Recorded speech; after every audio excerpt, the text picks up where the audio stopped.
I wonder what you mean when you use the word I.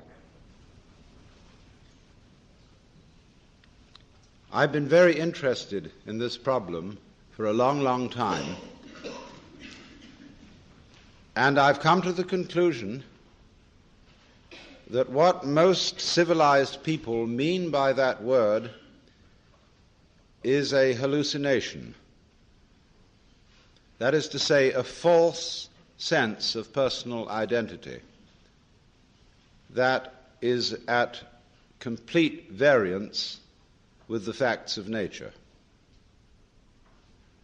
And as a result of having a false sense of identity, we act in a way that is inappropriate to our natural environment.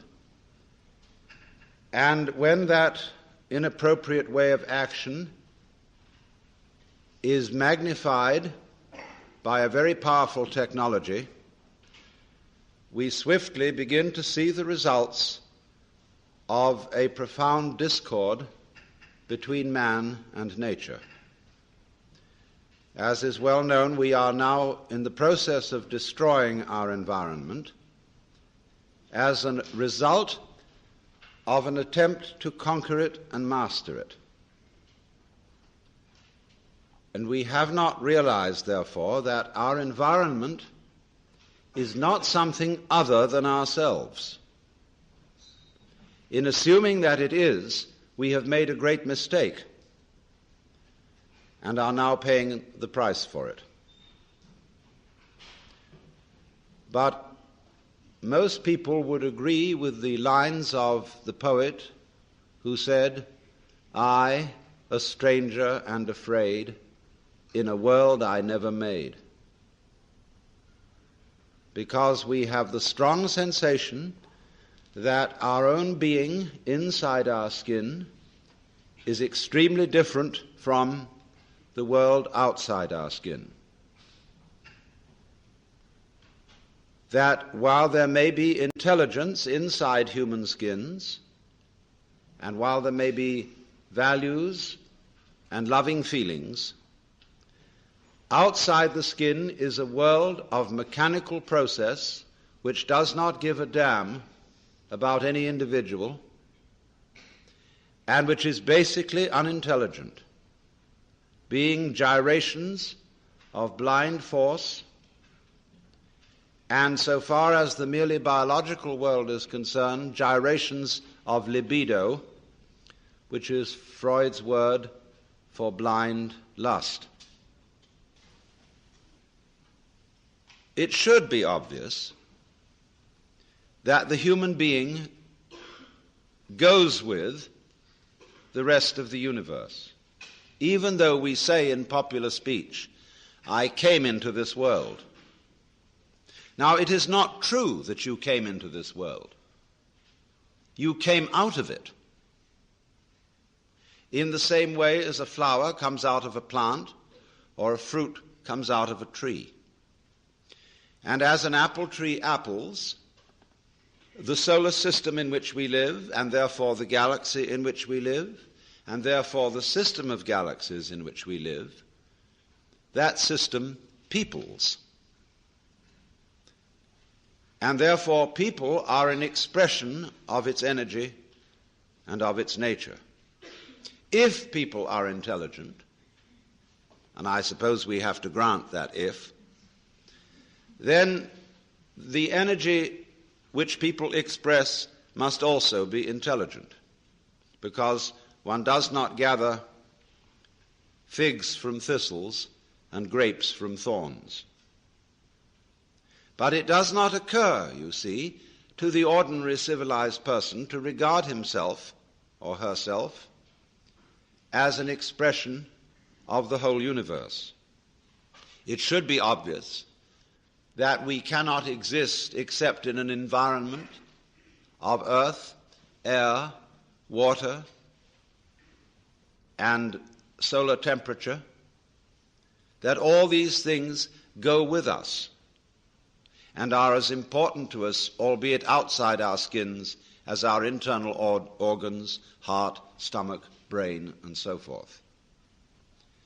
Now, if then we cannot describe the behavior of organisms without at the same time describing the behavior of their environments, we should realize that we have a new entity of description, not the individual organism alone, but what would now be called a field of behavior, which we must call rather clumsily the organism environment. You go with your environment in the same way as your head goes with the rest of your body. You do not find in nature faces arriving in the world sui generis. They go with a body. But also bodies do not arrive in a world which would be, for example, a plain ball of scrubbed rock floating without an atmosphere far away from a star. That will not grow bodies. There is no soil for bodies. There is no complexity of environment which is body producing. So bodies go with a very complicated natural environment. And if the head goes with the body and the body goes with the environment, the body is as much an integral part of the environment as the head is part of the body. It is deceptive, of course, because the human being is not rooted to the ground like a tree. A human being moves about and therefore can shift from one environment to another. But these shifts are superficial. The basic environment of the planet remains a constant. And if the human being leaves the planet, he has to take with him a canned version of the planetary environment. Now, we are not really aware of this. Upon taking thought and due consideration, it does occur to us, yes, indeed, we do need that environment. But in the ordinary way, we don't feel it.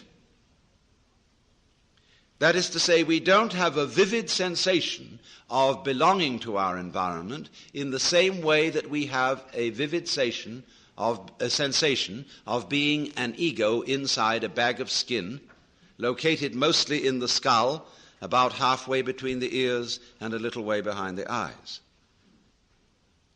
And it issues in these disastrous results of the ego, which, according to 19th century common sense, feels that it is a fluke in nature, and that if it does not fight nature, it will not be able to maintain its status as intelligent fluke. So the geneticists are now saying, and many others are now saying, that man must take the course of his evolution into his own hands. He can no longer trust the wiggly, random, and unintelligible processes of nature to develop him any further, but he must interfere with his own intelligence and through genetic alterations breed the kind of people who will be viable for human society. And that sort of thing. Now this, I submit, is a ghastly error, because human intelligence has a very serious limitation. That limitation is that it is a scanning system of conscious attention which is linear. That is to say, it examines the world in lines, rather as you would pass the beam of a flashlight across a room or a spotlight. That's why our education takes so long. It takes so long because we have to scan miles of lines of print. And we regard that, you see, as basic information. Now, the universe does not come at us in lines. It comes at us in a multidimensional continuum in which everything is happening all together everywhere at once. And it comes at us much too quickly to be translated into lines of print or of other information, however fast they may be scanned. And that is our limitation so far as the intellectual life and the scientific life is concerned. The computer will greatly speed up linear scanning, but it's still linear scanning. And so long as we are stuck with that form of wisdom, we cannot deal with more than a few variables at once. Now, what do I mean by that? What is a variable? A variable is any one linear process. Let's take music. When you play a Bach fugue, and there are 4 parts to it, you have 4 variables. You have 4 moving lines, and you can take care of that with 2 hands. An organist, using 2 feet, can put in 2 more variables and have 6 going. And you may realize, if you've ever tried to play the organ, that it's quite difficult to make 6 independent motions go at once. The average person cannot do that without training. The average person cannot deal with more than 3 variables at once without using a pencil. Now, when we study physics, we are dealing with processes in which there are millions of variables. This, however, we handle by statistics, in the same way as insurance companies use actuarial tables to predict when most people will die. If the average age of death is 65, however, this prediction does not apply to any given individual. Any given individual will live to plus or minus 65 years. And the range of difference may be very wide indeed, of course. But this is all right. The 65 guess is all right when you're doing large-scale gambling. And that's the way the physicist works in predicting the behavior of nuclear wavicles. But the practical problems of human life deal with variables in the hundreds of thousands. Here, statistical methods are very poor, and thinking it out by linear consideration is impossible. With that equipment, then, we are proposing to interfere with our genes. And with that equipment also, be it said, we are trying to solve our political, economic, and social problems. And naturally, everybody has the sense of total frustration. And the individual feels, well, what on earth can I do? We do not seem to know a way of calling upon our brains, because our brains can handle an enormous number of variables that are not accessible to the process of conscious attention. Your brain is now handling, or your total nervous system, to be more accurate, your blood chemistry, the secretions from your glands, the behavior of millions of cells. It is doing all that without thinking about it. That is to say, without translating the processes it is handling into consciously reviewed words, symbols, or numbers. Now, when I use the word thinking, I mean precisely that process, translating what is going on in nature into words, symbols, or numbers. Of course, both words and numbers are kinds of symbols. Symbols bear the same relation to the real world that money bears to wealth. You cannot quench anybody's thirst with the word water, just as you cannot eat a dollar bill and derive nutrition from it. But using symbols and using conscious intelligence, scanning, has proved very useful to us. It has given us such technology as we have. But at the same time, it has proved too much of a good thing. At the same time, We've become so fascinated with it that we confuse the world as it is with the world as it is thought about, talked about, and figured about. That is to say, with the world as it is described. And the difference between these two is vast. And when we are not aware of ourselves, except in a symbolic way, we are not related to ourselves at all. We are like people eating menus instead of dinners. And that's why we all feel psychologically frustrated. So then we get back to the question of what do we mean by I? Well, first of all, obviously, we mean our symbol of ourselves. Now, ourselves, in this case, is the whole psychophysical organism, conscious and unconscious, plus its environment. That's your real self. Your real self, in other words, is the universe as centered on your organism. That's you. You say, let me just clarify that a little for one reason. What you do is also a doing of your environment. Your behavior is its behavior as much as its behavior is your behavior. It's mutual.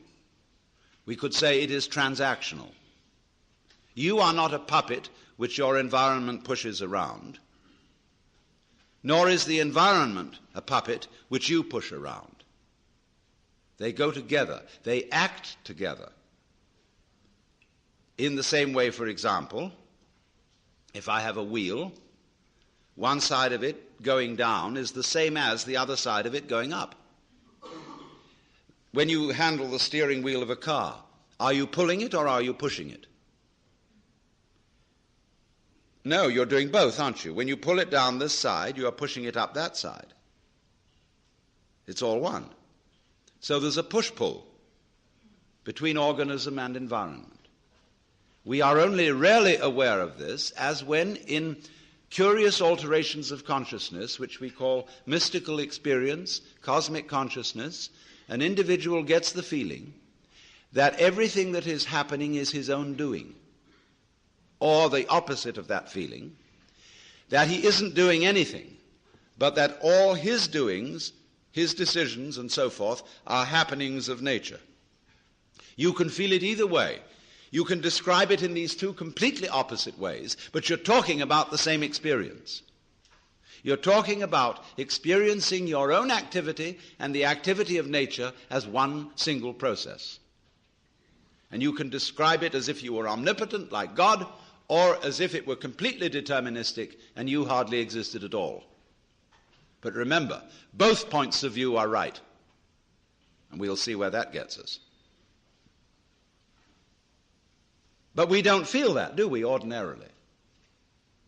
What we feel instead is an identification of ourselves with our idea of ourselves, or I would rather say with our image of ourselves. And that's the person, or the ego. You play a role. You identify with that role. I play a role. It's called Alan Watts. And I know very well that that's a big act. I can play some other roles besides Alan Watts, if necessary, but I find this one is better for making a living.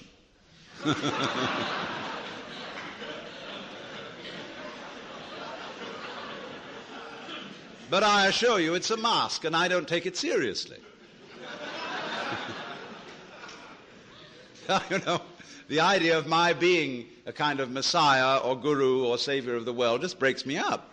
Because I know me. So it's very difficult to be holy in the ordinary sense. So I know I'm not that. But most of us are taught to think that we are whom we are called. And when you're a little child, and you begin to learn a role, and your parents and your peers approve of your being that. They know who you are. You're predictable, so you can be controlled.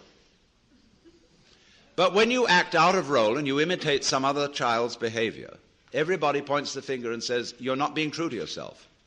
Johnny, that's not you, that's Peter. And so you learn to stay Peter or to stay Johnny. But of course, you're not either. Because this is just the image of you. It's as much of you as you can get into your conscious attention, which is precious little. Your image of yourself contains no information about how you structure your nervous system. It contains no information about your blood chemistry. It contains almost no information about the subtle influences of society upon your behavior. It does not include the basic assumptions of your culture, which are all taken for granted and unconscious. And you can't find them out unless you study other cultures to see how their basic assumptions differ. It includes all kinds of illusions that you're completely unaware of, as, for example, that time is real and that there is such a thing as a past, which is pure hokum. But nevertheless, all these things are unconscious in us, and they are not included in our image of ourselves, nor, of course, included in our image of ourselves is there any information about our inseparable relationships with the whole natural universe. So this is a very impoverished image. When you ask a person, what did you do yesterday? They'll give you a historical account of a certain number of events in which they participated and a certain number of things which they saw, used, or were clobbered by. But realize at once that this history leaves out most of what happened. I, in trying to describe what happens to me this evening, will never be able to describe it, because there are so many people here that if I were to talk about everyone whom I've seen, what they were wearing, what color their hair was, what sort of expressions they had on their faces, I would have to talk till doomsday. So instead of this rich physical experience, which is very rich indeed, I have to attenuate it in memory and description to saying, oh, I met a lot of people in Philadelphia. And there were men and there were women, and lots of them were young and some of them were old. You know, it's a most utterly impoverished account of what went on. So therefore, in thinking of ourselves in this way, what I did yesterday, what I did the day before, in terms of this stringy, mangy account, all I have is a caricature of myself. And you know the caricaturist doesn't draw you all in. He just puts certain salient features whereby people will recognize you. It's not a skeleton. So we are, as it were, conceiving ourselves as a bunch of skeletons. And they got no flesh on them, just a bunch of bones. And no wonder we all feel inadequate. We're all looking for something to the future, to bring us the goodie. We know we ought to have, there's a golden goodie at the end of the line somewhere. There's a good time coming, be it ever so far away, that one far-off divine event to which all creation moves. We hope. And therefore we say of something that's no good, it has no future. I would say it has no present. But everybody says it has no future. Now, here we are, as it were, psychically starved. And always, therefore, looking, seeking. And this confused seeking is going on everywhere. We don't know what we want. Nobody knows what they want. We say, yes, we think of what we want in vague terms. Pleasure, money, wealth, love, fulfillment, personal development. But we don't know what we mean by all that. If a person really sits down to figure out, write a long essay, 20 pages, on your idea of heaven, it'll be a sorry production. You can see it already in medieval art, whether it is depictions of heaven and hell. Hell is always much better than heaven. Although it's uncomfortable, it's a sadomasochistic orgy. Wowee, hell is really rip-roaring.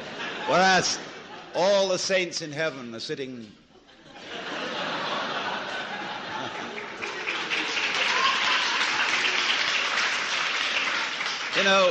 very, very smug and demure, like they were in church. And you see also the multitudes of the saved. Instead of this writhing, wormy thing, you can see all their heads, which the artist has drawn to abbreviate them, just the tops of their heads in masses. They look like cobblestone street. Flattened out. So what has happened then is this, that our eye is an illusion. It's an image. And it is no more ourself than an idol is the Godhead. But we say, it can't be so because I feel I really exist. It isn't just an idea in my head, it's a feeling. I feel me. What do you do when somebody says, pay attention? What is the difference between looking at something and taking a hard look at it? Or between hearing something and listening intently? What's the difference? What's the difference between waiting while something goes on and enduring it? Why? The difference is this, that when you pay attention, instead of just looking, you screw up your face. You frown and stare.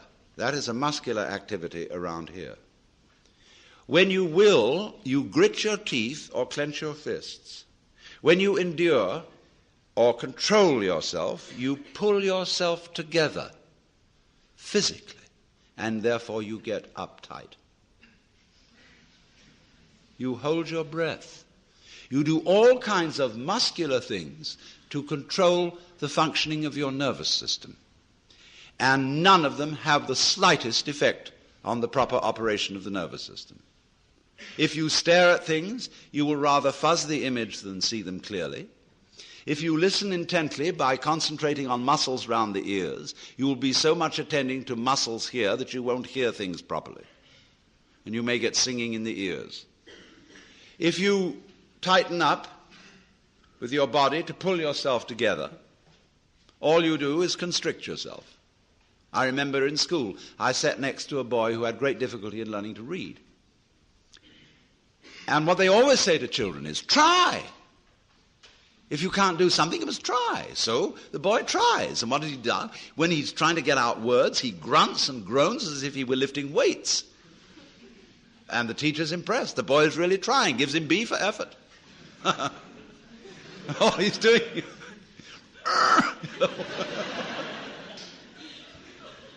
has nothing to do with it. Now, we all make this muscular straining with the thought that it's achieving psychological results, the sort of psychological results it's intended to achieve. Now, all this amounts to is it's like you're taking off in a jet plane. You've got a mile down the runway and the thing isn't up in the air yet, and you get nervous. So you start pulling at your seatbelt. That's what it is.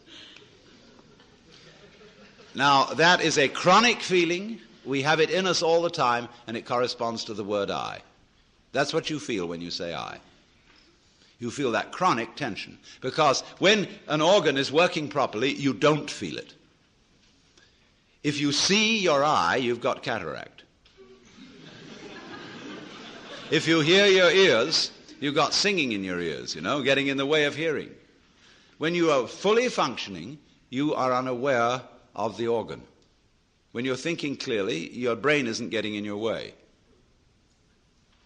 Actually, of course, you are seeing your eyes in the sense that everything you see out in front of you is a condition in the optic nerves at the back of the skull. That's where you're aware of all this. But you're not aware of the eye as the eye. I'm talking about the optical eye. So when we are aware of the ego I, we are aware of this chronic tension inside ourselves. And that's not us. It's a futile tension. So when we get the illusion, the image of ourselves, married to a futile tension, you've got an illusion married to a futility. And then you wonder why I can't do anything. Why I feel in the face of all the problems of the world impotent. And why I somehow cannot manage to transform I.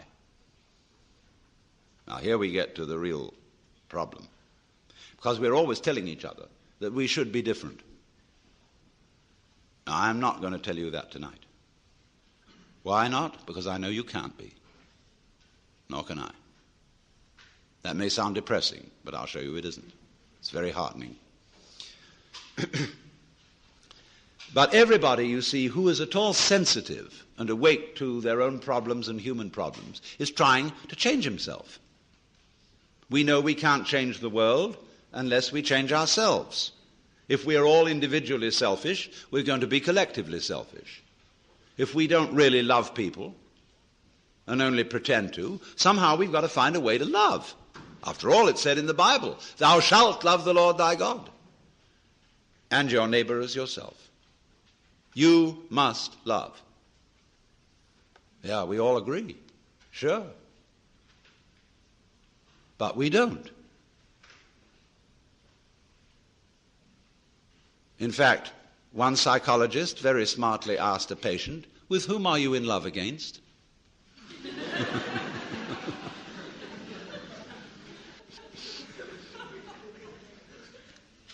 And this particularly becomes appalling when we enter into the realm of higher things, by which I mean spiritual development. Everybody these days is interested in spiritual development. And wisely, because we want to change our consciousness. Many people are well aware that this egocentric consciousness is a hallucination. And that they presume it's the function of religion to change it. Because that's what the Zen Buddhists and yogis and all these people in the Orient are doing. They are changing their state of consciousness to get something called satori, or mystical experience, or nirvana, or moksha, or what have you. And everybody around here is really enthused about that, because you don't get that in church. I mean, there have been Christian mystics, but the church has been very quiet about them.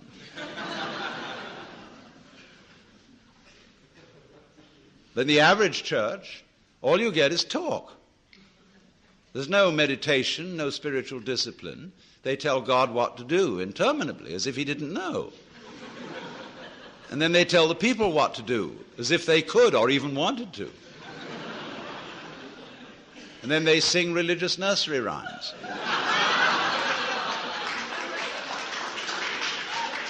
And then, to cap it all, the Roman Catholic Church, which did at least have an unintelligible service, which was,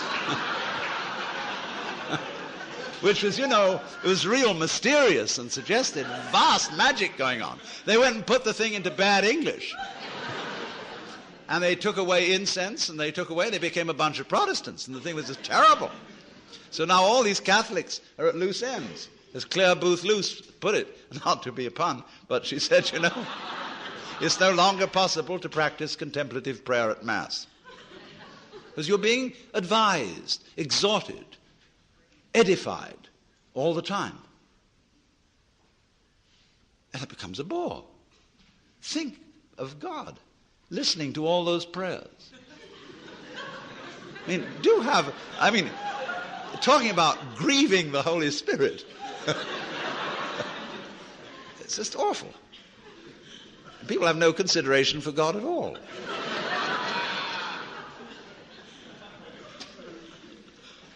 So,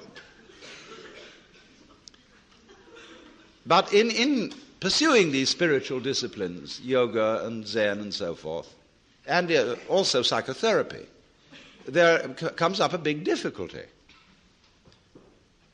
And the big difficulty is this. I want to find a method whereby I can change my consciousness. But therefore to improve myself. But the self that needs to be improved is the one that is doing the improving. And so I'm rather stuck.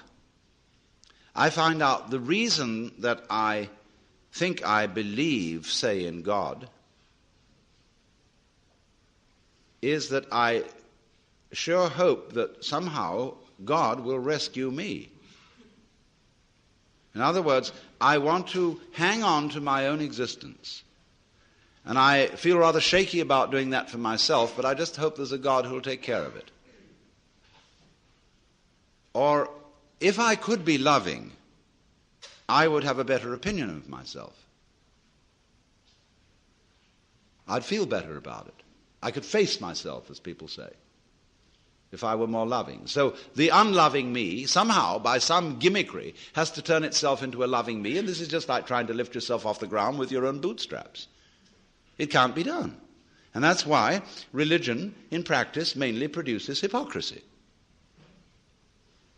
and guilt, because of the constant failure of these enterprises. Oh, people go and study Zen, and they come back and say, wow, getting rid of your ego is a superhuman task. I assure you it's going to be very, very difficult to get rid of your ego. You're going to have to sit for a long time, and you're going to get the sorest legs. It's hard work.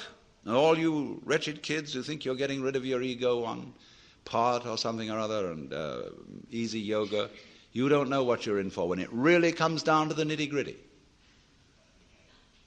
Well, you know, the biggest ego trip going is getting rid of your ego.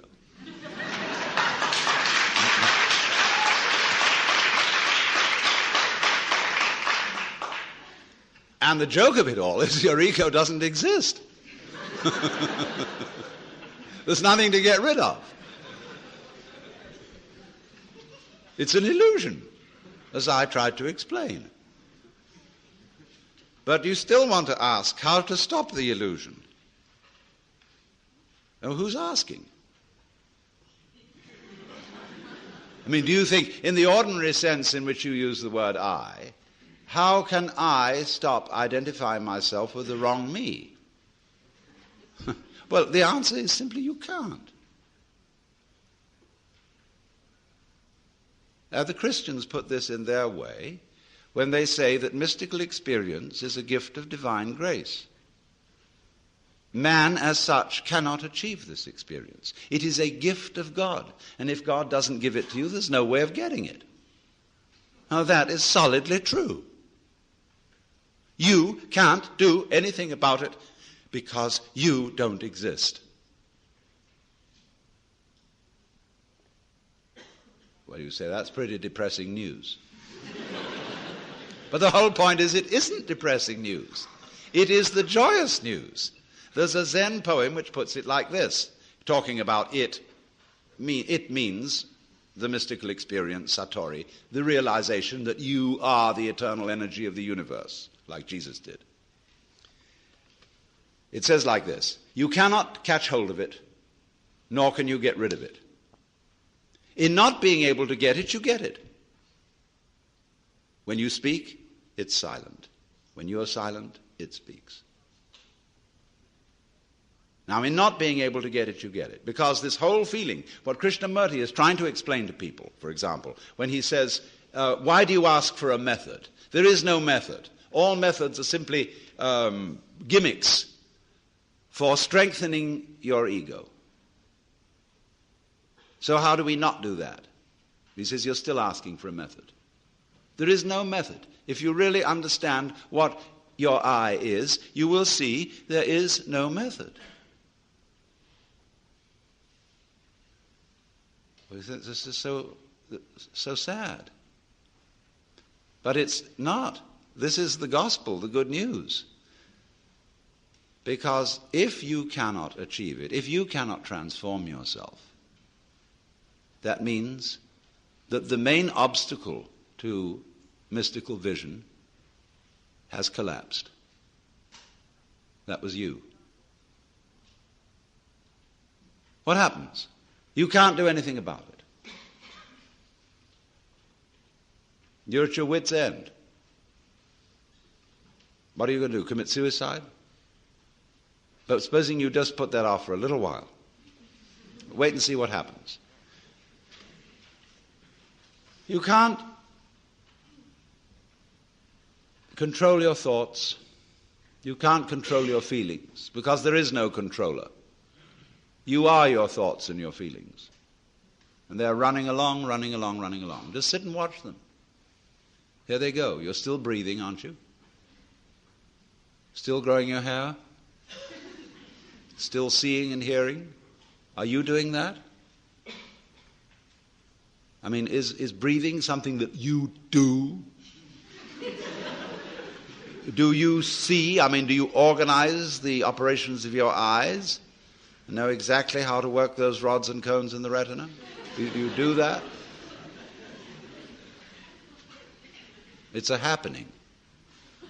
It happens. So you can feel all this happening. Your breathing is happening. Your thinking is happening. Your feeling is happening. Your hearing, your seeing. The clouds are happening across the sky. The sky is happening blue. The sun is happening shining. There it is. All this happening. And may I introduce you? This is yourself. This begins to be a vision of who you really are. And that's the way you function. You function by happening, that is to say, by spontaneous occurrence. And this is not a state of affairs that you should realize. I cannot possibly preach it to you, because the minute you start thinking, I should understand that, this is this stupid notion again that I should bring it about, when there is no you to bring it about. See, that's why I'm not preaching. You can only preach to egos. All I can do is to talk about what is. It amuses me to talk about what is because it's wonderful. I love it, and therefore I like to talk. If I get paid for it, then I make my living. And sensible people get paid for doing what they enjoy doing. So this is not you see, this is the whole approach here is not to convert you, not to make you over, not to improve you, but for you to discover that if you really knew the way you are, things would be sane. But you see, you can't do that. You can't make that discovery because you're in your own way. So long as you think, I'm I. So long as that hallucination blocks it. And the hallucination disappears only in the realization of its own futility. When at last you see you can't do it. You cannot make yourself over. You cannot really control your own mind. See, when we try to control the mind, a lot of yoga teachers try to get you to control your own mind, mainly to prove to you that you can't do it. There's nothing, a fool who persists in his folly will become wise. So what they do is they speed up the folly. And so you get concentrating. And you can have a certain amount of superficial and initial success by a process commonly called self-hypnosis. And you can think you're making progress. And a good teacher will let you go along that way for a while until he really throws you with one. Why are you concentrating? See, Buddhism works this way. Buddha said, if you suffer because you desire, and your desires are either unattainable or always being disappointed or something. So cut out desire. So those disciples went away and they stamped on desire, jumped on desire, cut the throat of desire, and threw out desire. But then they came back and Buddha said, but you are still desiring not to desire. They wondered how to get rid of that. So when you see that that's nonsense, there naturally comes over you a quietness. In seeing that you cannot control your mind, you realize there is no controller. What you took to be the thinker of thoughts is just one of the thoughts. What you took to be the feeler of the feelings, which was that chronic muscular strain, was just one of the feelings. What you took to be the experiencer of experience was just part of the experience. So there isn't any thinker of thoughts, feeler of feelings. We get into that bind because we have a grammatical rule that verbs have to have subjects. And the funny thing about that is that verbs are processes and subjects are nouns, which are supposed to be things. How does a noun start a verb? How does a thing put a process into action? Obviously it can't. But we always insist that there is this subject called the knower. And without a knower, there can't be knowing. Well, that's just a grammatical rule. It isn't a rule of nature. In nature, there's just knowing, like you're feeling it. And I have to say you are feeling it, as if you were somehow different from the feeling. When I say I am feeling, what I mean is there is feeling here. When I say you are feeling, I mean there is feeling there. I have to say even there is feeling. What a cumbersome language we have. Chinese is easier. You don't have to put all that in. You can say things twice as fast in Chinese as you can in any other language. Well, anyway, when you come to see that you can do nothing, that the play of thought, of feeling, etc., just goes on by itself as a happening, then you are in a state which we will call meditation. And slowly, without being pushed, your thoughts will come to silence. That is to say, all the verbal, symbolic chatter going on in the skull. Don't try and get rid of it, because that will again produce the illusion that there's a controller. Just, it goes on, it goes on, it goes on, and finally it gets tired of itself and bored and stops. And so then there's a silence. And this is a deeper level of meditation. And in that silence, you suddenly begin to see the world as it is. And you don't see any past, and you don't see any future. You don't see any difference between yourself and the rest of it. That's just an idea. You can't put your hand on the difference between myself and you. You can't blow it, you can't bounce it, you can't pull it. It's just an idea. You can't find any material body, because material body is an idea. So is spiritual body. This is somebody's philosophical notions. See, reality isn't material. That's an idea. Reality isn't spiritual. That's an idea. Reality is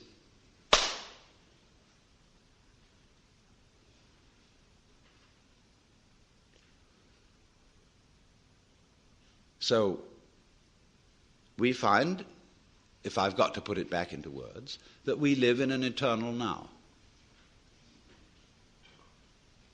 You've got all the time in the world, because you've got all the time there is, which is now. And you are this universe. And you feel the strange feeling when ideas don't define the differences, you feel that other people's doings are your doings. And that makes it very difficult to blame other people. If you're not sophisticated theologically, you may, of course, run screaming in the streets and say that you're God. In a way, that's what happened to Jesus, because he wasn't sophisticated theologically. He only had Old Testament biblical theology behind him. If he'd had Hindu theology, he could have put it more subtly. But it was only that rather primitive theology of the Old Testament. And that was a conception of God as a monarchical boss. Thanks. And you can't go around and say, I'm the boss's son.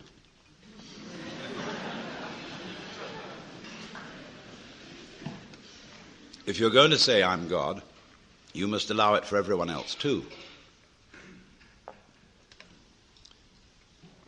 But this was a heretical idea from the point of view of Hebrew theology. And so what they did with Jesus was they pedestalized him. That means kicked him upstairs so that he wouldn't be able to influence anyone else. And only you may be God. And that stopped the gospel cold right at the beginning.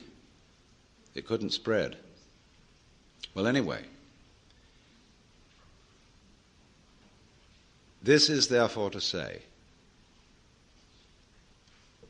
that the transformation of human consciousness through meditation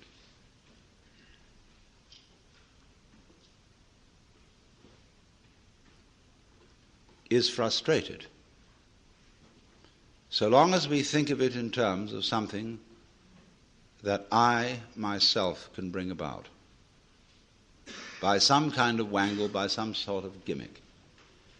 Because, you see, that leads to endless games of spiritual one-upmanship and of guru competitions, of my guru is more effective than your guru, my yoga's faster than your yoga, I'm more aware of myself than you are, I'm humbler than you are, I'm sorrier for my sins than you are, I love you more than you love me.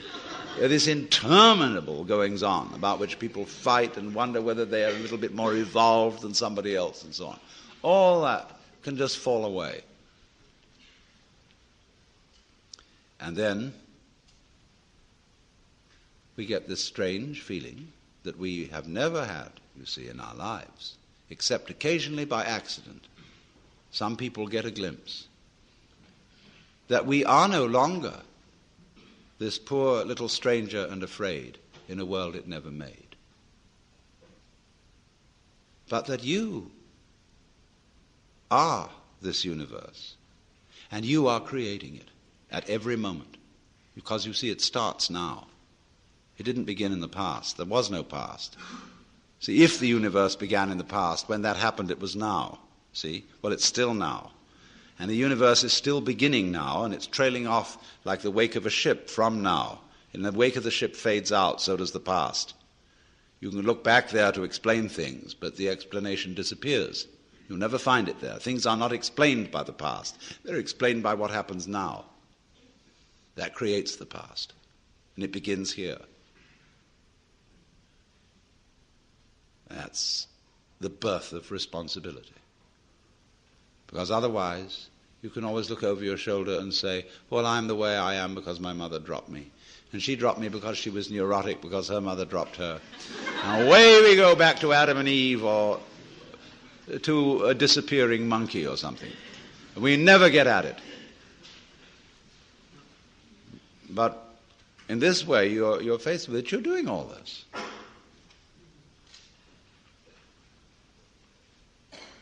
And that's an extraordinary shock. So, cheer up. You can't blame anyone else for the kind of world you're in. And if you know, you see, that I, in the sense of the person, the front,